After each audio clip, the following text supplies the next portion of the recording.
మొత్తం కథ చెప్పమంటున్నాడు ఈయన మొత్తం. లేదండి, అది మాకు ఇంకొక 20 రోజుల్లో మీకు చూస్తారు. సో చాలా ఇంకా ప్రెస్ మీట్లు ఉన్నాయి మీకు. అంటే నాకు తెలిసి డెఫినెట్గా థియేటర్ ట్రైలర్ చూసిన తర్వాత మళ్ళీ మీకు అంటే ఫస్ట్ కంటెంట్ చూసినప్పుడు అది యాక్షన్ ఫిల్మ్ లాగా ఉంది, దీంట్లోకి వచ్చేటప్పటికి ఏదో ఎమోషన్ ఉందనిపిస్తుంది. సో మేము అంటే మేము ప్లాన్ కూడా అలా చేస్తున్నామండి. So we are taking content 1 by 1. So Rajesh garu ఒక్క నిమిషం. రాజేష్ గారు, యాక్చువల్గా మీరు గ్లిమ్స్లో భగవద్గీతకు సంబంధించిన ఒక డైలాగ్ ఏదో పెట్టారు. అయితే మీకు చాలా బెదిరింపులు వచ్చినాయని, ఆ డైలాగ్ తీస్తేనే కానీ సినిమా రిలీజ్ అవనేమని హిందూ సంఘాల నుంచి వీటి నుంచి బెదిరింపులు వచ్చినాయి అని అవి అన్నారు కదా. మరి ఆ ఇష్యూ షార్ట్ అయిందా లేకపోతే ఏంటి, ఎలా జరిగింది? నేను చెప్తాను సార్. అది ఎవరైతే కమెంట్ చేశారో, ఎవరైతే అదంతా బ్యాడ్ వర్డ్స్ వాడారు సార్, చాలా దారుణంగా వాడారు. ట్విట్టర్లో కావచ్చు, కామెంట్స్లో కూడా చాలా దారుణంగా మాట్లాడారు. వాళ్ళందరూ బచ్చల మల్లే సార్, వాళ్ళందరూ బచ్చల మల్లే. ఎందుకంటే బచ్చల మల్లె ఎలాగైతే భగవద్గీత ప్లే అవుతుంటే వినరానే పెడితే వినకుండా కట్ చేశాడు సార్. నేను ఒక మంచి పాయింట్ చెప్పడం కోసమే నేను పెట్టా, అది ఉంది తర్వాత అన్నది అది కూడా వినకుండా ఇప్పుడే కట్ చేశారు సార్ వాళ్ళు కూడా. సో వాళ్ళ సినిమా చూసిన తర్వాత వాళ్ళే నాకు మళ్ళీ రీట్వీట్ చేస్తారు sir, sorry brother, issue short అయింది సార్. అది ఎందుకంటే నేను హిందూ సార్, నేను సనాతన ధర్మం అంటే నాకు ఇష్టం, నా కల్చర్ అంటే నాకు ఇష్టం. నేను పవన్ కళ్యాణ్ గారికి పెద్ద ఫ్యాన్ సార్. ఆయనే సనాతన ధర్మం గురించి అంత గొప్పగా చెప్తున్నప్పుడు నేను ఆయన ఫ్యాన్ సార్. ఆయన ఎంత నేను ఆయనే దేవుడు అనుకుంటాను నేను. సో ఆయన చెప్తున్నప్పుడు నేను విన్నా సార్.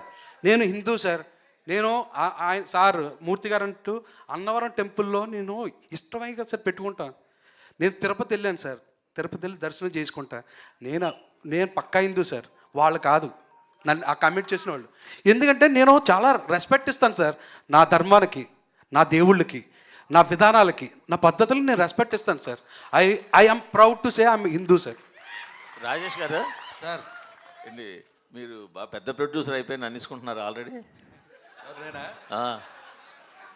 చిన్న సినిమాలు తీసే చిన్న ప్రొడ్యూసర్ సార్. మీరు యాక్చువల్గా అనిల్ శంకర్ గారితో కలిసి స్టార్ట్ చేశారు. మరి పాపం ఇప్పుడు ఆయన వదిలేసేసి మీరు ఇండిపెండెంట్గానే చక్కచక్క 3 సినిమాలు ప్లాన్లో పెట్టేశారు. అంటే ఆ చెయ్యి వదిలేశారా? నెక్స్ట్ మజాకాలో అనిల్ శంకర్ గారు ఉన్నారు సార్. అంటే కొన్ని కథలు అనిల్ గారికి కనెక్ట్ అవ్వవు. అంటే అనిల్ గారికి కామెడీ కావాలి, ఓన్లీ కామెడీ కావాలి. ఇప్పుడు నాంది ఉంది, అనిల్ గారికి నచ్చదు. మరి భైరవన్ కూడా చేశారు కానీ భైరవన్ ఎంటర్టైన్మెంట్ ఉంటుంది కదా.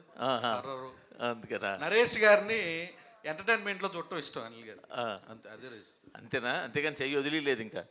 మళ్ళీ ఉంటాయి సార్, అనౌన్స్మెంట్లో వస్తాయి మైసూర్ కాంబినేషన్. హరితేజ గారు, హరితేజ హాయ్ అండి. హలో. బిగ్ బాస్ కి 2 సార్లు వెళ్ళారు. ఇక్కడ కూడా యాక్టింగ్ అండ్ యాంకరింగ్ 2 కూడా చేస్తారు. మీ లక్కీ నెంబర్ 2. ఓ, మీరు చెప్తుంటే ఇప్పుడు ఆలోచిస్తుంటే 2 అని అనిపిస్తుందండి. All the even numbers basically 2, 4, 6 అలా వెళ్తుంది. హరితేజ గారు అంటే ఎక్కువగా కామెడీ మాకు ఎక్కువ యాక్సెప్ట్ చేస్తాం. బట్ ఇందులో నరేష్ గారు అంటే కామెడీ ఎక్కడ ఉండదు, డిఫరెంట్ రోల్లో చూస్తున్నారు అంటారు. ఏంటి ఆ డిఫరెంట్ రోల్ ఒకసారి కొంచెం బేసిక్గా నేను ఎప్పుడు అనుకుంటూ ఉంటానండి, ఒక్క సినిమాలో కామెడీ హిట్ అయింది, ఎస్ భగవంతుడి దయ, వెల్ అండ్ గుడ్, మీరు అందరూ ఆదరించారు. కానీ అదొక్కటే నా బలం కాదు, నా బలం ఇంకా చాలా విషయాల్లో ఉంది. అది బయటికి తీసుకొచ్చే డైరెక్టర్ ఎవరన్నా రాస్తే అంటే emotion anything, because I am a performer, I love to perform. So నాకు ఆ స్కోప్ ఉంటే బాగుంటుంది అని నేను చాలా మేనిఫెస్ట్ చేశానండి every day. I don't know, ఆ మేనిఫెస్టేషన్ డైరెక్ట్గా సుబ్బు గారి దగ్గరికి వెళ్ళి ఆయన చెవులో పడిందేమో, నాకు ఈ పాత్ర ఇలా వచ్చింది. సో ఎంత కుదిరితే అంత విశ్వరూపం చూపించవచ్చు అనేలాంటి ఒక అద్భుతమైన ఇమోషనల్ క్యారెక్టర్. అండ్ నేను అన్ని రకాల క్యారెక్టర్లని పోషించగలనన్న విషయం అందరికీ తెలియాలి అన్న నా ఒక ఆశ ఈ సినిమాతో తీరబోతుంది అన్నది నా ఆనందం.